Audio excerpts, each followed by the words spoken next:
te relève qui décide de ton destin. Chapitre 1. Le premier pas vers l'inconnu. C'est l'attitude et non l'aptitude qui détermine votre altitude. Cette phrase revenait sans cesse dans la tête de Léo ce soir-là. Peut-être parce qu'il n'avait rien. Peut-être parce que, quand on n'a rien, il ne reste plus que l'attitude pour ne pas sombrer. La maison était plongée dans une pénombre triste. Une ampoule faiblarde éclairait à peine la pièce principale. Sa mère était assise, silencieuse, comptant des pièces sur la table. Encore une fois, il n'y en avait pas assez. Son père regardait le sol, comme s'il cherchait une réponse qu'il ne trouvait jamais. Les murs semblaient écouter, fatigués eux aussi. Léo détourna le regard. Il détestait cette sensation d'impuissance. Il détestait voir ceux qu'il aimait lutter sans fin. Et plus que tout, il détestait cette petite voix du monde qui lui murmurait « C'est ta place, reste ici ». Il monta lentement vers le grenier. Chaque marche grinçait sous son poids, comme si la maison elle-même doutait de lui. L'air y était lourd, chargé de poussière et de souvenirs oubliés. Personne ne montait ici. C'était l'endroit des choses abandonnées et des rêves qu'on n'avait jamais osé poursuivre. Autour de lui, des objets cassés, des vêtements usés, des malles vides. Tout racontait la même histoire. On survit, mais on n'avance pas. Puis il le vit. Un petit coffret en bois sombre, caché dans un coin, presque effacé par le temps. Quelque chose se serra dans sa poitrine. Son cœur battait plus fort. Ce n'était pas de la peur, c'était un appel. Il s'agenouilla et ouvrit le coffret. Ses mains tremblaient. À l'intérieur, une vieille carte et une lettre jaunie. Léo lut lentement. « À celui qui trouvera ceci. L'argent que j'ai caché n'est pas pour les chanceux, mais pour les courageux. Le chemin sera dur. Tu douteras. Les autres riront. Mais si tu persistes, ta vie changera. » Ses yeux s'embuèrent. Personne n'avait jamais cru en lui. Au village, on voyait en lui un garçon pauvre parmi tant d'autres. À l'école, on parlait peu de son avenir. Même parfois, sans le vouloir, ses parents avaient cessé d'espérer. Mais là, quelqu'un, quelque part dans le passé, lui disait « Toi aussi tu peux ». Il serra la lettre contre sa poitrine et pensa à sa mère, à ses nuits sans sommeil, à son père, à sa fierté brisée, à ses petits frères, à leurs rires innocents. « Je n'ai peut-être pas l'aptitude, » murmura-t-il. « Ah, mais j'ai l'attitude !» À cet instant précis, quelque chose changea en lui. Léo n'était plus seulement un garçon pauvre. Il était un garçon décidé. Décidé à marcher quand les autres restaient immobiles. Décidé à chercher quand les autres abandonnaient. Décidé à croire en lui quand personne ne le faisait. Cette nuit-là, alors que le vent frappait la maison comme pour l'arrêter, Léo prit une décision qui allait bouleverser son destin. Il partirait. Il irait à la recherche de l'argent perdu. La forêt s'étendait devant lui, noire et inquiétante. Les branches, lourdes de rosée, frappaient en son visage à chaque pas. L'odeur de la terre humide, des feuilles mortes et des racines pourries l'enveloppait. Chaque bruit semblait déformer l'espace autour de lui. Le craquement d'une branche, le souffle du vent, le ululement d'un hibou. Il marchait depuis des heures lorsque soudain, un bruit sec retentit derrière lui. Une silhouette apparut dans l'ombre. Un garçon, un peu plus âgé, maigre, habillé de haillons. Ses yeux reflétaient la même fatigue et la même détermination que Léo. « T'es pas d'ici !» dit le garçon. « Non !» répondit Léo. « Et toi ? Je m'appelle Kevin. J'ai rien, tout comme toi. Je cherche juste quelque chose que je trouve jamais. » Avant qu'ils puissent échanger davantage, un cri aigu fendit l'air. « Aidez-moi !» Ils coururent vers le son et trouvèrent une jeune fille au bord d'un ravin, une branche cassée sous son pied. Elle gardait pourtant un regard fier et déterminé. « Doucement !» dit Léo, « on va vous sortir de là. » Avec Kevin, ils réussirent à la tirer vers un endroit sûr. Elle se présenta. « Je m'appelle Aïcha. »« Merci. » Peu de gens s'arrêtent. Essoufflés, ils s'assirent à bord d'une souche. Kevin, curieux, demanda enfin. Alors, cette carte que t'as, qu'est-ce qu'elle contient exactement? Léo ouvrit le coffret et déplia partiellement la carte. Des symboles anciens, des chemins sinueux et des tracés à peine visibles formaient un itinéraire mystérieux. Ce n'est pas juste une carte de forêt, dit-il. C'est un chemin qui mène à quelque chose que beaucoup pensent impossible. Impossible comment? Demanda Aïcha. Impossible à trouver. Et impossible à obtenir pour ceux qui n'ont pas le courage de continuer malgré les épreuves. Kevin esquissa un sourire. Et tu penses qu'on va réussir? Si on reste ensemble et si on garde le courage? Oui, mais ce sera dur. Très dur, répondit Léo. La lune éclairait faiblement leurs visages fatigués, trempés de sueur et de pluie fine. Le vent sifflait entre les arbres, mais une nouvelle force semblait les entourer.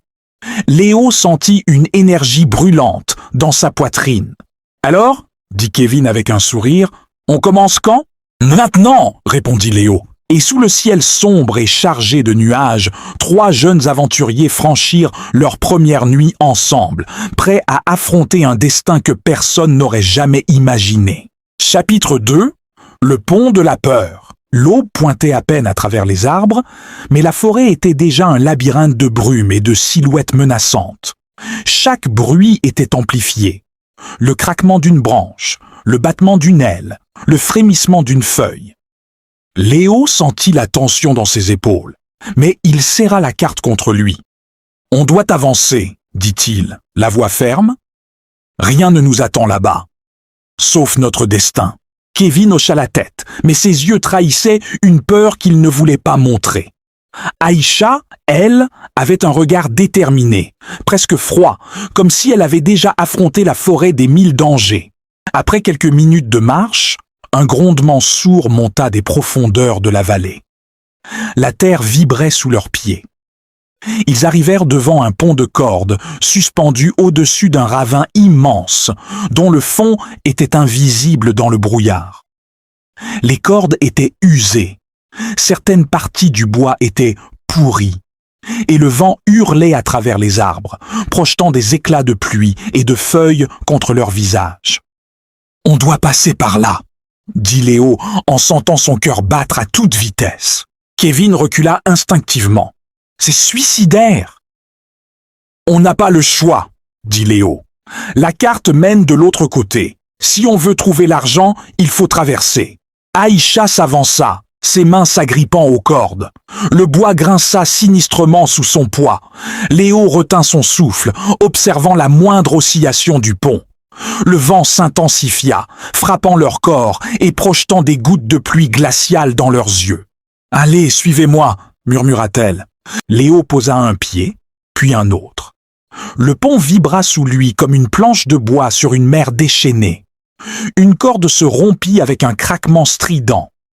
Son corps bascula et il se rattrapa de justesse à la corde restante, les mains ensanglantées par la friction. Chapitre 3. Quand l'homme devient le danger. La nuit tomba brutalement, comme si quelqu'un avait éteint le ciel. La forêt changea de visage.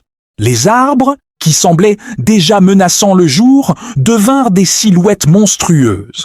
Le vent sifflait entre les troncs, semblable à des murmures hostiles. Léo avançait en tête. Ses vêtements collaient encore à sa peau à cause de la pluie. Chaque pas était lourd, mais son regard était droit. La carte indiquait qu'ils approchaient d'un ancien sentier, abandonné depuis des années. « J'aime pas cet endroit », murmura Kevin. « Moi non plus », répondit Aïcha. « Ici, on n'est pas seul. » À peine eut-elle fini sa phrase qu'un bruit sec retentit. Clac! Léo s'arrêta net. « Stop !» Ils se figèrent. Leur respiration semblait trop bruyante. Puis une voix rauque surgit de l'obscurité. « Posez vos sacs. » Doucement, 3 silhouettes sortirent de l'ombre. Des hommes, sales, armés de bâtons et de lames rouillées. Leurs yeux brillaient d'une lueur affamée.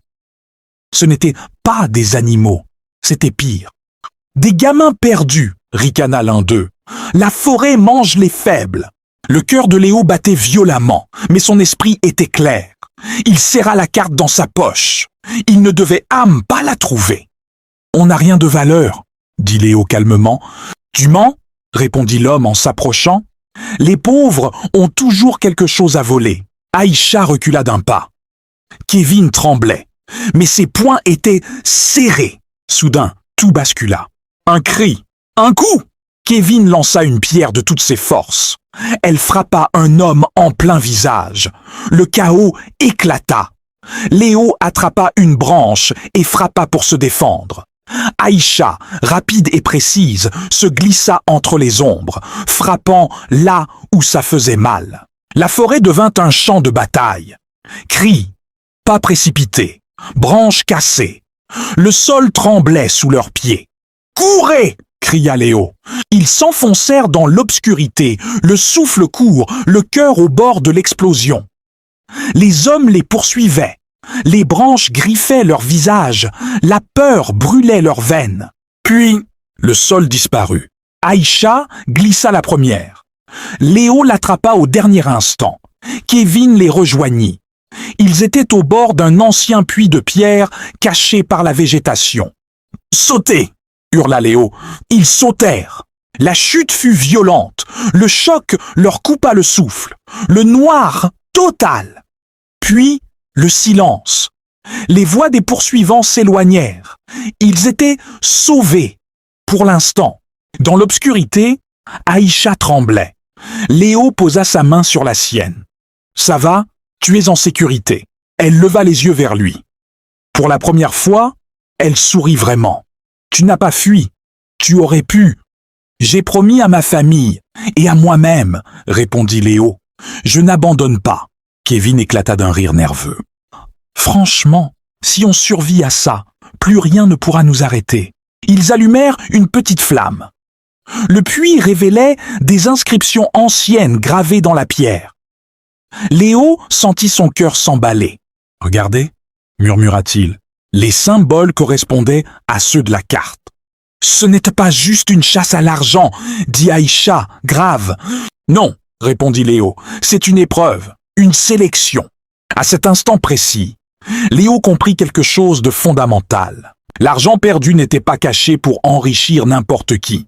Il était réservé à ceux capables de traverser la peur, la douleur et la solitude. Cette nuit-là, dans ce puits oublié du monde, une promesse silencieuse naquit. Kevin deviendrait plus qu'un ami, un frère. Aïcha deviendrait plus qu'une compagne de route. Et Léo deviendrait plus qu'un garçon pauvre. Il deviendrait un homme que l'adversité n'avait pas brisé. Et ce n'était que le début. Chapitre 4. La vérité sous la pierre. Le silence du puits était lourd. Pas un silence paisible, un silence qui écrase. La petite flamme vacillait, projetant des ombres tremblantes sur les parois couvertes de symboles anciens. L'air y était froid, humide, chargé d'une odeur de pierre et de temps oublié. Kevin passa sa main sur les gravures. « Ah, ces signes, on dirait qu'ils sont là depuis des siècles. » Léo sortit lentement la carte. À la lumière faible, les tracés prirent un sens nouveau.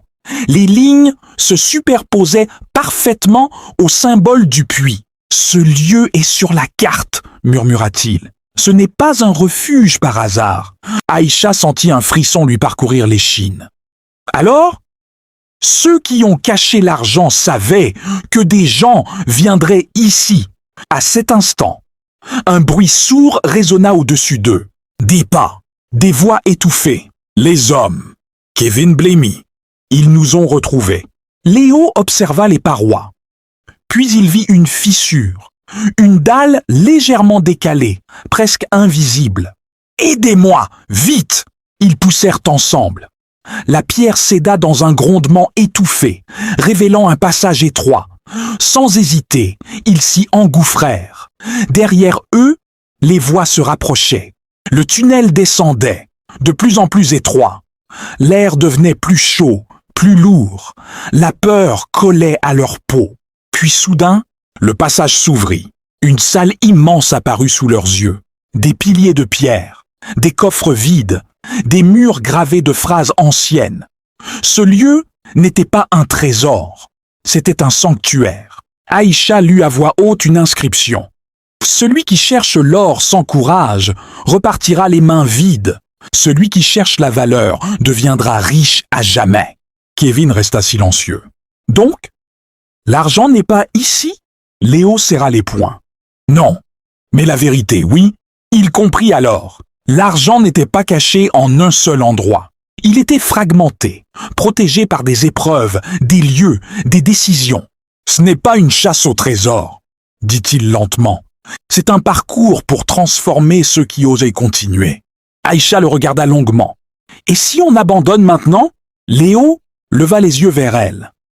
Dans son regard, il n'y avait plus de peur. Seulement une flamme. Alors on retournera pauvre, mais surtout brisé. Moi, je préfère continuer. Un grondement retentit derrière eux. Les hommes forcés d'entrer. Kevin inspira profondément. J'ai grandi sans rien. Personne ne m'a jamais choisi. Puis il fixa Léo. Cette fois, je choisis de rester. Aïcha posa sa main sur celle de Léo. Moi aussi. À cet instant précis, leur destin se scella. Ils s'échappèrent par un second passage, étroit et dangereux, laissant derrière eux le sanctuaire et leurs poursuivants. Lorsqu'ils retrouvèrent l'air libre, l'aube se levait. Le soleil rouge embrasait l'horizon. Épuisés, couverts de poussière, blessés, mais vivants, Léo regarda le ciel. Il pensa à sa famille, à ceux qui riaient de lui, à ceux qui n'avaient jamais cru. Ce chemin va nous changer, dit-il. Il va nous briser, puis nous reconstruire. Aïcha sourit faiblement. Et un jour, quand tout ça sera fini, elle hésita. On se souviendra de ce matin. Kevin éclata d'un rire fatigué. Si on survit jusque-là, Léo sourit à son tour. Il ne savait pas encore que sur ce chemin, il trouverait bien plus que l'argent. Un frère, un amour et une destinée que personne n'aurait osé lui prédire. Mais une chose était sûre. Il n'était plus le garçon que la pauvreté avait défini. Et la route ne faisait que commencer. Chapitre 5. Le prix du courage. Le soleil était déjà haut lorsque la route se transforma en un sentier étroit, accroché à flanc de montagne. En contrebas, le vide s'étendait comme une bouche prête à engloutir le moindre faux pas. Le vent soufflait fort, soulevant la poussière et fouettant leurs visages brûlés par la fatigue. Kevin avançait en silence. Aïcha marchait derrière Léo. Aucun d'eux ne parlait. Quelque chose pesait dans l'air, plus lourd que la fatigue. La certitude que le prochain pas ne serait pas comme les autres. Soudain, la carte vibra légèrement dans la poche de Léo. Il s'arrêta net. « On y est », murmura-t-il. Devant eux se dressait une ancienne structure de pierre, à moitié effondrée, accrochée à la falaise. Un ancien poste de garde, oublié du monde. Une inscription était gravée au-dessus de l'entrée. Ici, l'homme choisit ce qu'il vaut vraiment. Aïcha sentit son cœur se serrer. Ce lieu n'est pas normal. Ils entrèrent. À l'intérieur, une salle étroite, 2 passages, 2 chemins. Sur le mur de gauche, un symbole identique à celui de la carte. Sur le mur de droite, des traces récentes, du sang séché, des marques de lutte. Kevin déglutit. Ah, on dirait que quelqu'un est passé par là et n'en est pas sorti indemne.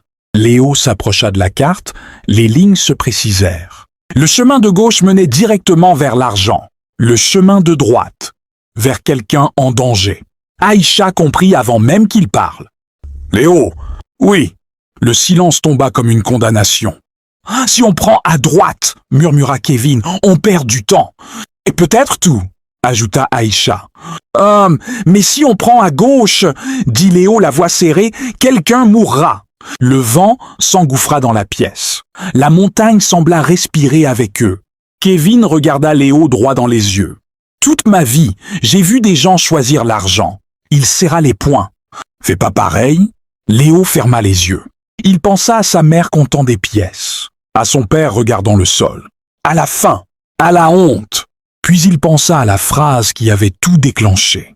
Ce n'est pas l'aptitude, mais l'attitude. Il ouvrit les yeux. On prend à droite. Aïcha sentit une vague de chaleur lui traverser la poitrine. Tu es sûr? Oui. Si je dois devenir riche en perdant ce que je suis, alors je préfère rester pauvre. » Ils s'engouffrèrent dans le passage sombre. Plus ils avançaient, plus les cris devenaient audibles. Un jeune homme était coincé sous des pierres, blessé, épuisé. Ses yeux s'illuminèrent en les voyant. « Je pensais que j'allais mourir ici. » Ils l'aidèrent, au prix de leur dernière force. Lorsque enfin ils ressortirent à l'air libre, le soleil était déjà bas. Léo tomba à genoux, épuisé, vide, mais entier. Aïcha s'approcha, posa ses 2 mains sur son visage. « Tu viens de prouver quelque chose de rare, Léo. »« Quoi ?» demanda-t-il faiblement. « Que tu mérites tout ce que tu cherches. Même si tu ne le sais pas encore. » Kevin sourit. « Frère, aujourd'hui, t'as gagné bien plus que de l'argent. » Au loin, la montagne résonna d'un grondement sourd, comme une réponse. Et quelque part, invisible mais réel, le chemin venait de s'ouvrir. Léo ne le savait pas encore, mais ce choix, ce sacrifice, serait la raison même de sa future richesse. Et la première pierre de la vie qu'il construirait plus tard, avec celle qu'il venait, sans s'en rendre compte, de commencer à aimer. Chapitre 6. Le secret de la carte. Le feu mourant projetait des lueurs orangées sur leurs visages marqués par la fatigue. La forêt semblait retenir son souffle. Après tout ce qu'ils avaient traversé, quelque chose pesait encore entre eux. Kevin brisa enfin le silence. « Léo, depuis le début, on marche, on fuit, on souffre. Mais tu ne nous as jamais vraiment dit ce que montre cette carte. » Léo baissa les yeux. Il savait que le moment était venu. Il sortit lentement la carte, la déplia entièrement pour la première fois devant eux. Les traits étaient complexes, presque vivants. Des symboles anciens y dessinaient un itinéraire précis, une vallée oubliée, une ancienne exploitation abandonnée, et surtout, des annotations écrites à la main. « Cette carte ne montre pas juste où se trouve l'argent, » dit-il. « Elle explique comment y accéder sans le perdre. » Aïcha s'approcha attentive. « Comment ça ? » L'argent est caché dans un lieu que beaucoup ont déjà trouvé. Mais presque tous ont échoué parce qu'ils ont voulu prendre, sans comprendre. Il y a des pièges, des choix, des faux coffres. Et surtout, une règle. « Laquelle ?» demanda Kevin. Léo inspira profondément. « Si on devient avide, on perd tout. La carte teste l'homme avant de lui donner la richesse. » Un silence respectueux suivit. Kevin hocha la tête. « Alors, on est au bon endroit. On n'a jamais eu le luxe d'être avide. » Léo sourit faiblement. Il savait que sans eux, il n'aurait jamais été aussi loin. Chapitre 7. Le dernier obstacle. Avant même que le jour ne se lève complètement, ils s'arrêtèrent un instant au bord de la vallée. Le vent était froid. Le silence, lourd. Aïcha regardait Léo depuis plusieurs minutes sans rien dire. Elle voyait ses mains abîmées, ses yeux fatigués, cette détermination qui ne l'avait jamais quitté depuis le premier pas. « Léo !» murmura-t-elle. Il se tourna vers elle. Sans prévenir, elle s'approcha et posa ses lèvres sur les siennes. Ce ne fut pas un baiser long, ni passionné. Ce fut un baiser vrai. Un baiser de reconnaissance, de confiance et de promesses silencieuses. Il disait « Quoi qu'il arrive, je suis avec toi ». Léo resta figé, surpris, puis ferma les yeux. Toute la fatigue, toute la peur, toute la tension disparurent. Kevin détourna le regard avec un sourire discret. « Bon, » dit-il en raclant la gorge, « on dirait qu'on n'est plus seulement là pour l'argent. » Aïcha recula légèrement, mais ses doigts restèrent accrochés à ceux de Léo. « Peu importe ce qu'il y a au bout, » dit-elle doucement. « Je ne regrette pas d'avoir marché avec vous. » Léo inspira profondément. « Alors allons jusqu'au bout. » Ils s'engagèrent dans la vallée, où chaque pas était une épreuve. Les rochers instables, les sentiers étroits et les rivières glacées testaient leur endurance. Kevin trébucha plusieurs fois, mais Léo et Aïcha le soutenaient. Chaque danger les rapprochait. Chaque frayeur renforçait leur confiance mutuelle. Au centre de la vallée se dressait enfin la vieille bâtisse de pierre, presque engloutie par la végétation.